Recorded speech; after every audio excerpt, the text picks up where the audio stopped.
Hi, everyone. Today I'm here with Grammy Award-winning music legend, Melissa Manchester. Melissa, thank you for joining me. My pleasure, anytime. Wonderful. So, it's been a while since we caught up, so just curious about everything. I mean, obviously, I feel like everyone lost a couple years there with COVID. So, Yes. how did you make it through the pandemic, personally, professionally? How did that affect you as an artist? Deeply. I had just come back from singing at the Jazz Festival in Jakarta on March 2nd. And the next week, the world shut down. And of course, it threw me into unexpected retirement. And I had to, like many people, I'm sure, work through the layers of how it was affecting me psychically. I had to deal with the sorrow of it, the anxiety of it. How long this will last? How do we pay bills? Do we keep working? Is it all over? And then I sort of got to the bottom level of it, which was feeling grief. I wasn't able to identify it. And then finally I was, and I was identifying grief for the life I knew. I didn't know if it would be coming back. I didn't know what would be changing. I didn't know what would be identified as the new normal. I just didn't know. And none of us did. And at some point, it was remarkable to hear no traffic outside. I lived in Los Angeles, and to hear no traffic at all for weeks. So every day was sort of Sunday, you just didn't know where you were. And then at some point, I started working on these choral pieces that started to show up for me. And I released a video called Awake, which was a choral piece based on the writings of Rabindranath Tagore, whom I had been introduced to when I was about 17. And his writing was so incredibly rapturous. You never knew it when you were reading some of his prose if he was writing to spirit or to a lover. It's just magnificent language. He was known as the Shakespeare of India.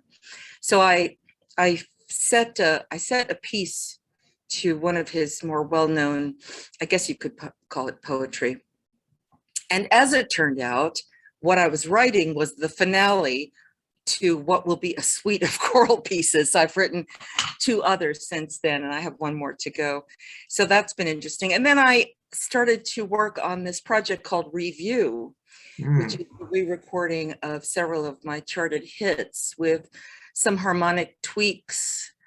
And it was multifold in its reasoning. I wanted to be able to at last own these masters. I wanted to revisit these songs, as I said, because there were some harmonic tweaks I wanted to make. And none of these songs now have a fade ending. They all end, because that's what I've learned about on stage. And that's what's so beautiful. So I've been releasing one of those singles every couple of months. And I was surprised how some of them grew into this moment. The first one that we released was Just You and I, and the video pays homage to all the frontline workers. And Don't Cry Out Loud, the video paid tribute to the fact that all of us artists, all crews, all musicians, all ancillary workers in the arts, we've been shut down and shut out of our work. So yeah, so that should be out hopefully later this year. But right now, I've got this new project, 77 Live. Yeah, well, we'll come back to Review because it's very interesting. But yeah, let's talk about the live album. So, tell us about it. What is this? From what I understand, this is a kind of a live album that's been in the vault, I guess, and is now back in the world. It was literally in a vault for 40 something years, I guess 45 years now. I had recorded it in Gainesville, Florida, where I had performed quite a bit. It's a college town. And in 77, many of my audiences were college audiences. And I had forgotten all about it. I mean, we recorded it, and, I was such a bubblehead in those days that it was just one more thing that I was doing. But I guess Arista didn't feel that, the record company Arista didn't feel it would be the appropriate follow-up to my first hit, Midnight Blue, to be released. And so they just put it away. And Joe Marchese, who was fantastic enough to climb through the vaults, as he is wont to do, to find this complete concert recording. As you can see in the booklet from the photographs, the tape was 1/2 inch. It was mixed as it was being recorded. It was not even properly mixed. It's very raw. It's very raw. And when you listen to it, it's as if you are sitting in the audience. It's as if you are an audience member.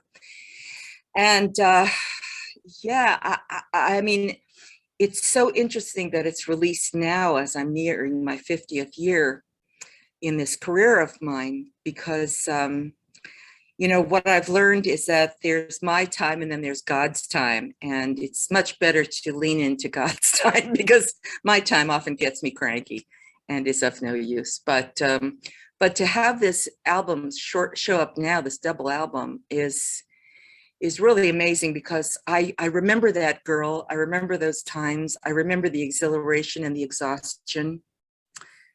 I remember being free on stage, more so than I was anyplace else. And I could make all sorts of music that, you know, that the record company had trouble with making sense of, which is sort of the conventional wisdom of record companies in those days anyway. They wanted you to stay on one path.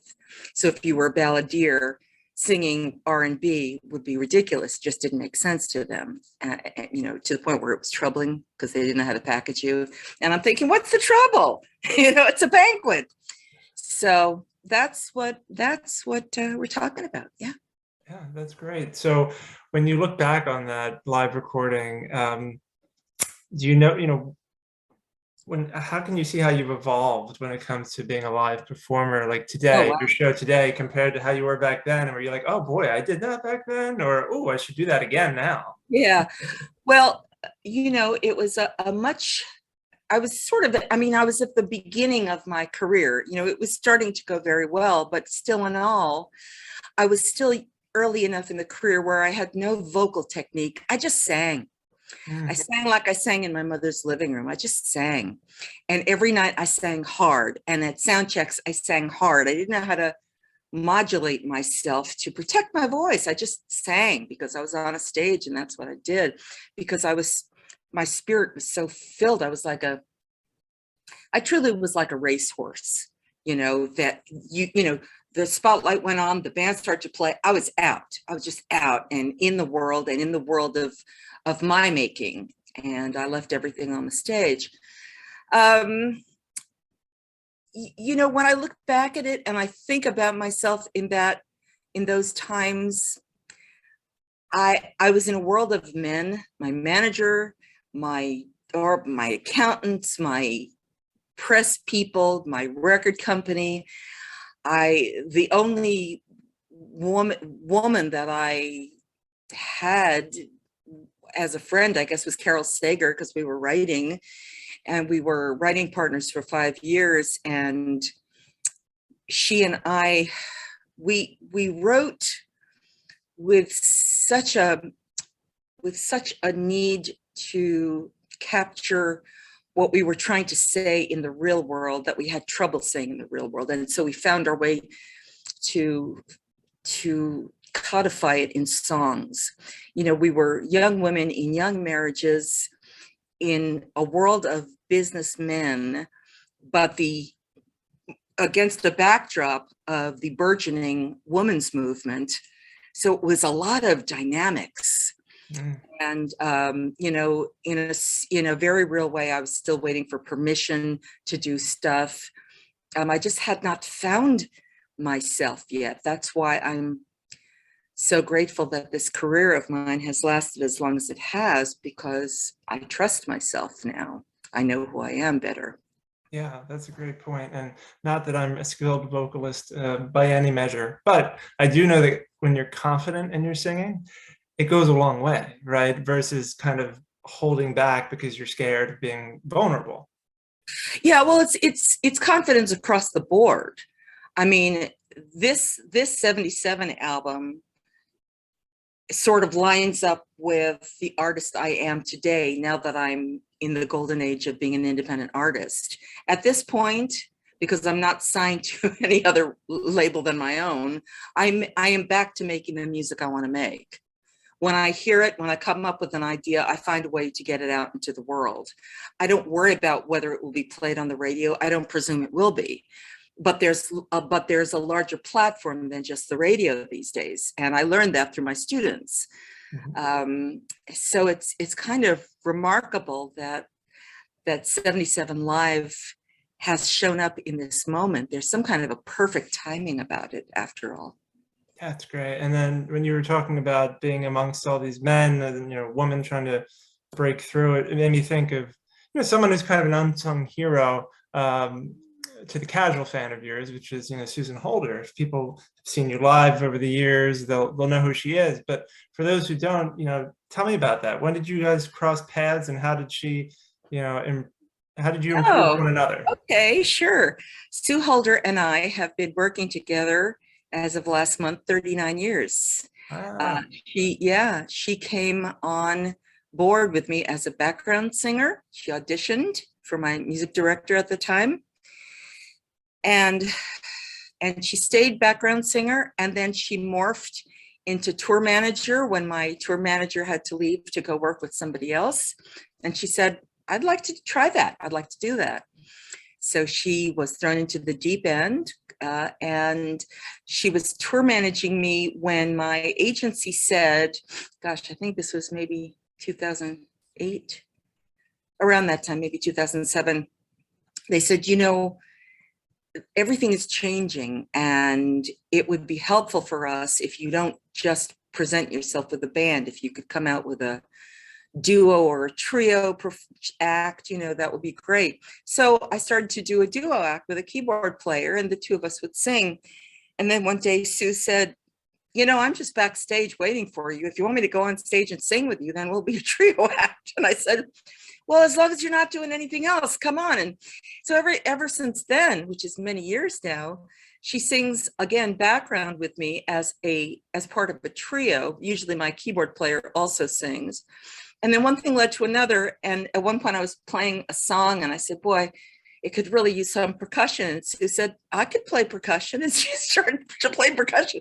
So it's sort of like Mom and Mom Productions on stage. It's just sort of very organic, and it's serious fun. We have a good time. I mean, the thing that is so wonderful about working with Sue is that not only is she my tour manager and singer and dearest friend, it's impossible to try to explain to a business associate how to actually care about you and care for you.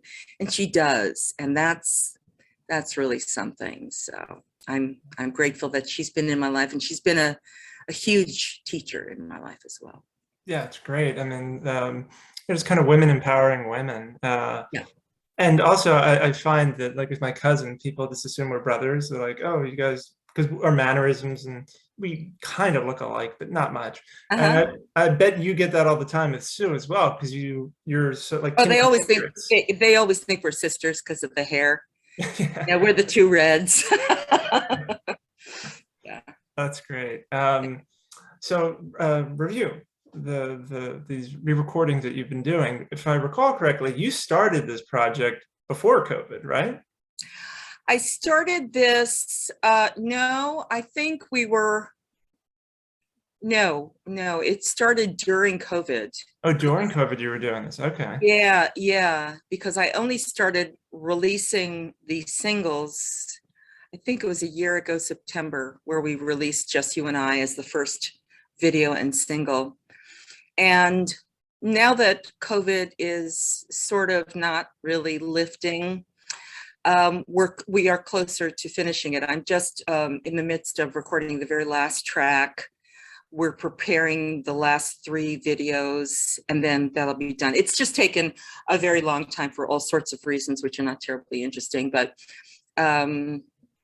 so that'll be that. And then I'll start on the next project. I always come up with new projects, and, I'll call Sue and I'll say, let's have lunch. And as she has a sandwich in her mouth, I'll say, I have another idea. And she'll go, boy. She'll actually say, great, let's do it. And God bless her, she finds a way to find, to just navigate the best way to get it done. For instance, her husband, Chris, and her two boys, who are now grown men, were students at Citrus Community College, where I'm artist in residence. She introduced me to the man who created their astounding music department. And so over the years, I have not only recorded in their magnificent studio, I recorded You Gotta Love the Life, which was my 21st album. And then I recorded The Fellas, which was my tribute to the great male singers, which was a completion of an idea that I'd started in 1989 when I recorded Tribute, which was my tribute to the great women singers. But for The Fellas, I used the student big band to play on all the tracks. And the Blue Note Orchestra is unbelievable because it's made up of Citrus music students, plus alumni, plus professors. So it's true apprenticeship. And when you listen to the quality of the playing and these charts, it's just astounding. And I've been on the road with them, and it's really glorious. And the kids get credit for this. So yeah. Your cover on that album of Ain't That a Kick in the Head, the arrangement's fantastic, and thanks. your delivery is just wonderful. It's such a fun album, Thank you. Yeah. Well, I mean, to be able to complete this idea of paying tribute to these great, not only singers, but the astounding songwriters that draped songs for their voices.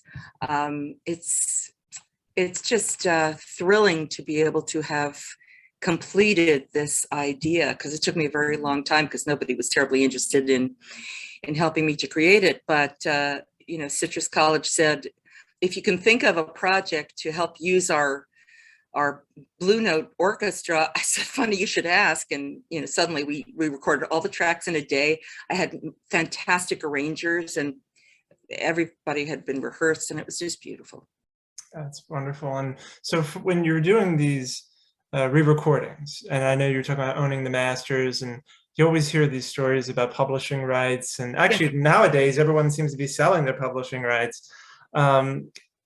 When you were approaching recording these, were you like, okay, I want it to be just like it was back then because you're trying to own these masters? Or you're like, you know what, I'm just going to take a different take on all of them and, do something inspired?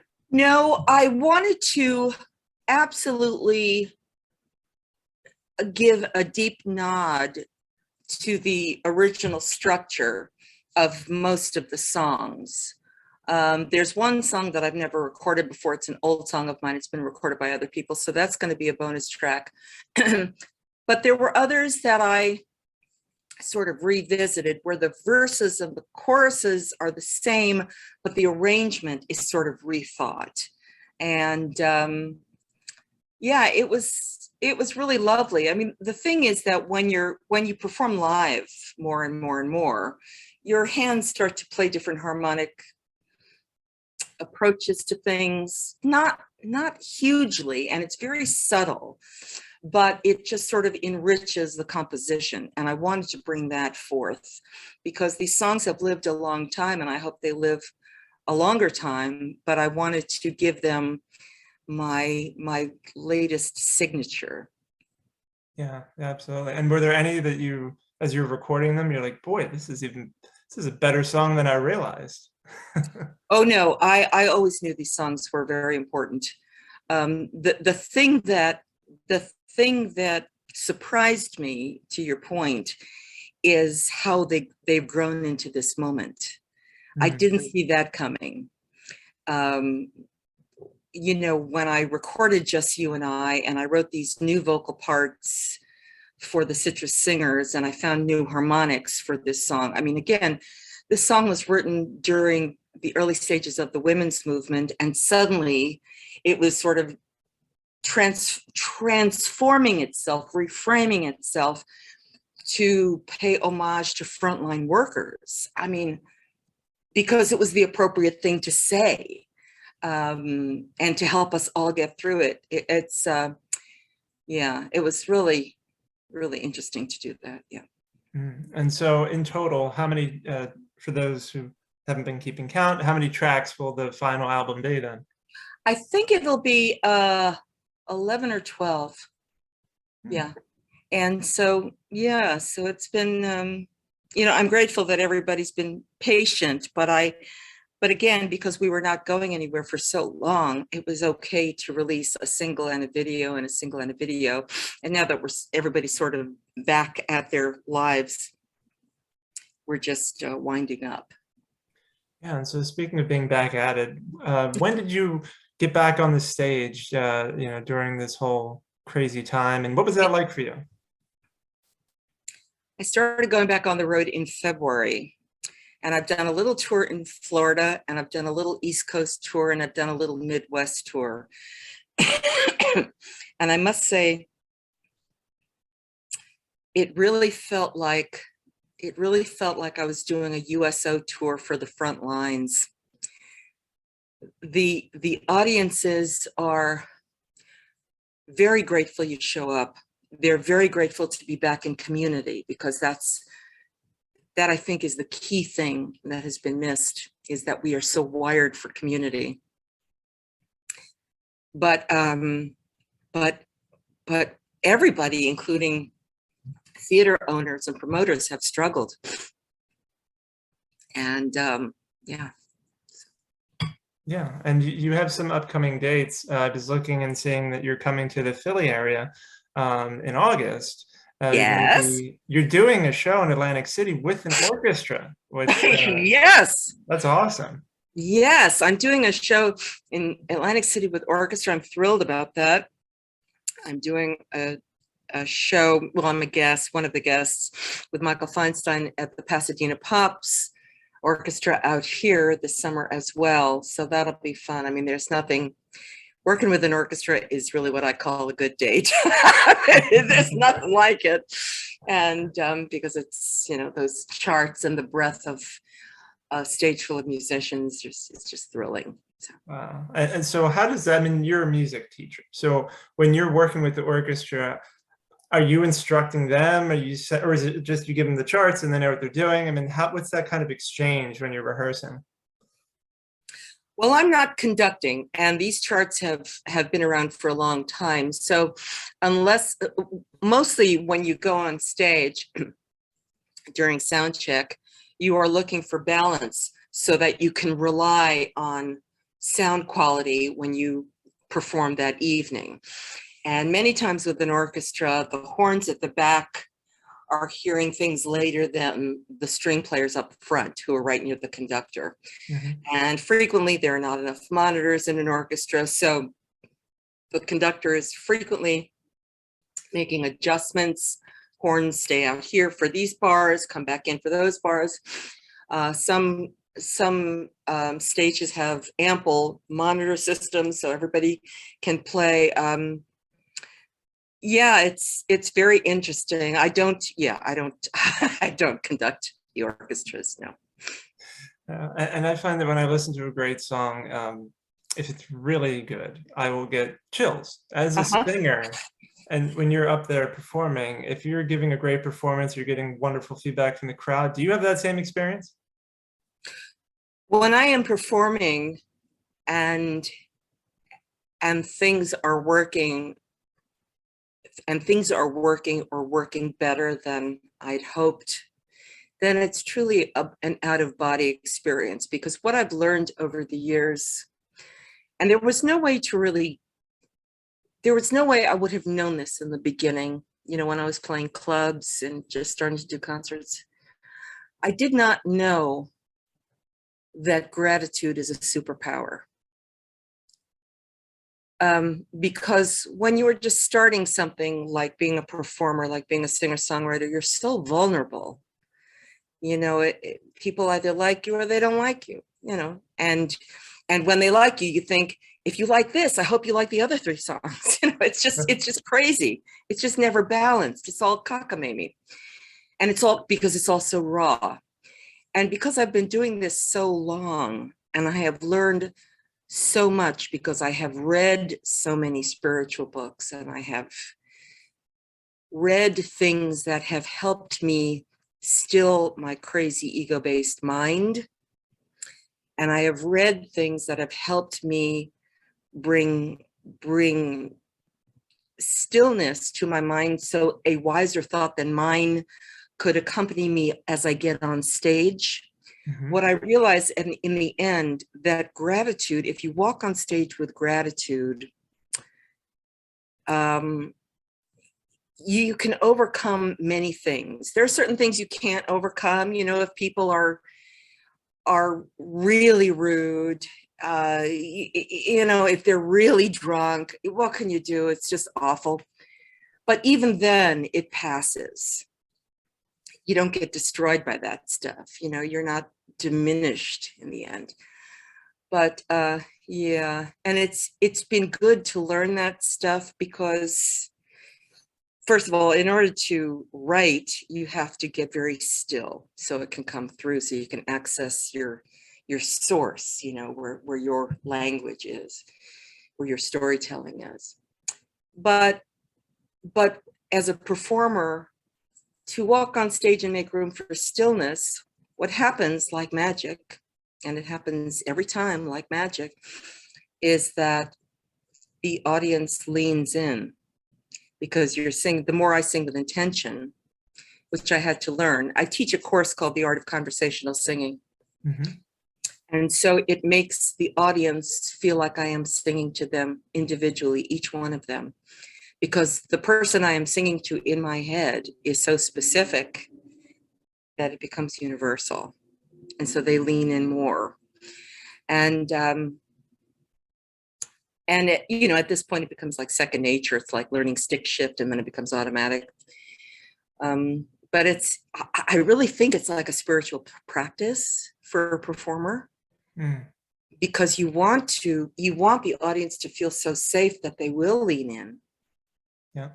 Because what they don't know is that they're performing for you.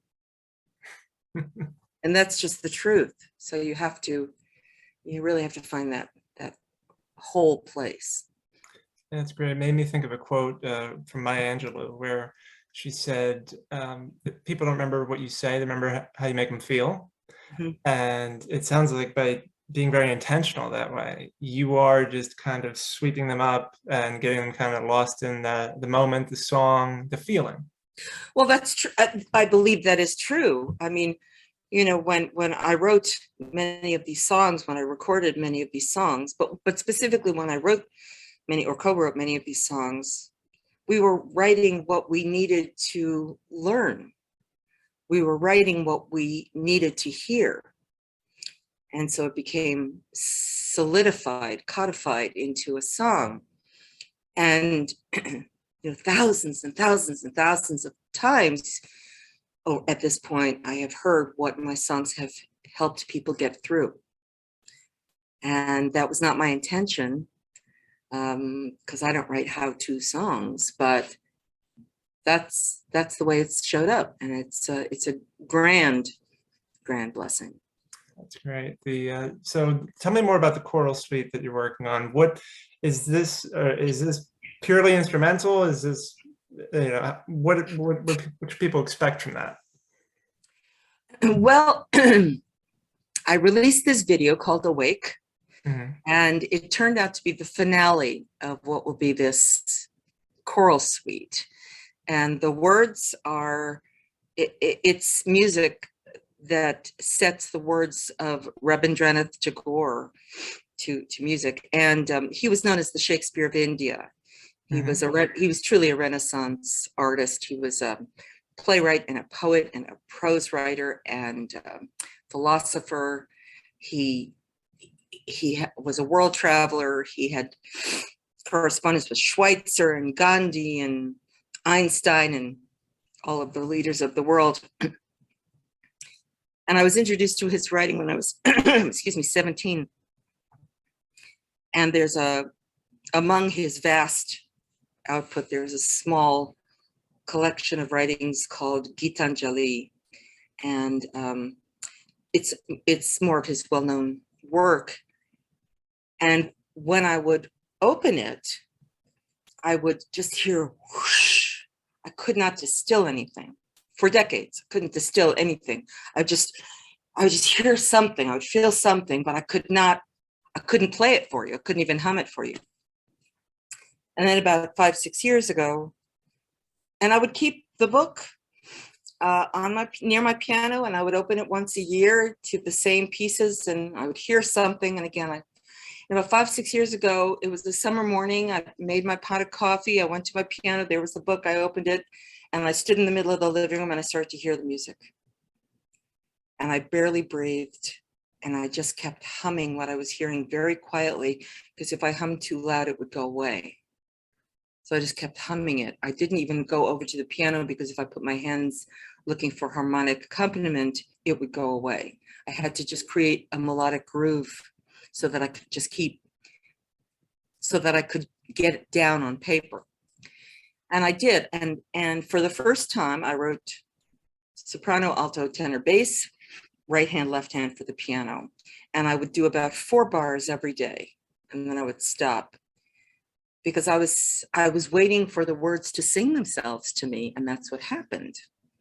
And so I've written 3 of the 4 pieces now. I recorded the second piece, and I'll record the third piece, and then I have to write the 4th piece. But what I just found out today is that I'm going to be creating a piano and orchestra concerto based on these pieces. Wow, congratulations. That's exciting. Yeah. Yeah. And that's, I mean, it's fascinating, because, I mean, I knew just from talking to you, years ago, that you're obviously not just a pop singer, right? You're a deep artist who just like you just the depth that you have with the connection with the music, and like you're talking about the creative process. I mean, it's just really astounding. So I just love that artists who I admire, like yourself, Barry Manilow, and others, just continue to create and do new things, and Yes. aren't just, oh, I'll just, rehash what I've been doing over and over again. Well, first of all, I never rehash it, because these treasures of these songs that have kept me company for so long and meant so much to people, I try to sing as if it's the first time, because they mean so much. I never get tired of them. I never get bored of them. I'm never sorry to be singing them. And I have been given the privilege of finding my adventures through living my life. And that's it's a rare statement to say, I think. And I've lived the artist's walk, and it's not for the faint of heart. It's unsafe and unsteady and unsure and unsecure, but it seems like normal to me, so I just keep doing it. And the adventures just keep showing up. That's great. And for someone who obviously has had an adventurous life and loves writing and reading, and I think I brought this up a while back, but have you put pen to paper and decided to tell your life story, or what's... No, not yet. No, not yet. I finally located my journals, which made me happy. I have written down titles for chapter headings.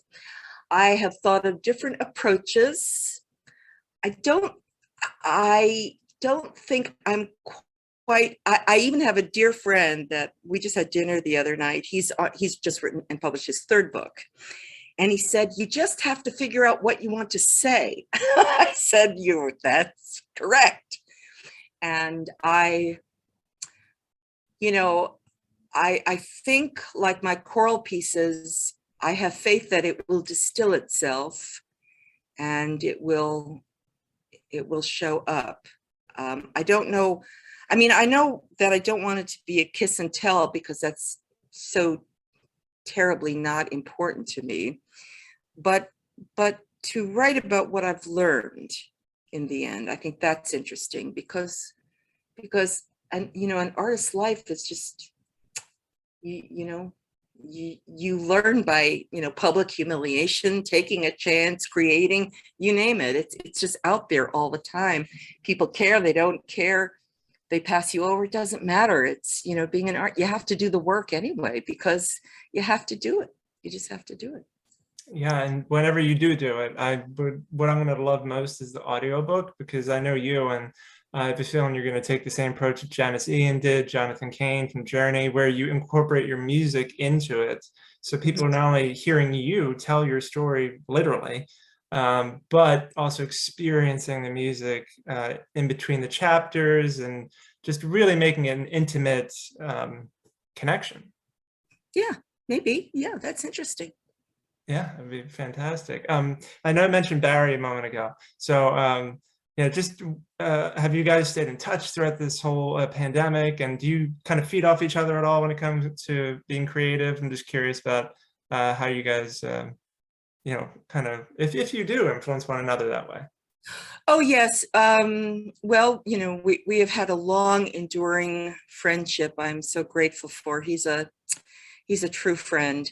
Um, when I had my birthday, not this last birthday, but my last birthday, Seth Rudetsky devoted his entire, you know, Stars in the House to celebrating my birthday, which was very sweet. And Barry showed up, as did several remarkable people, Chita Rivera, and beautiful, beautiful people.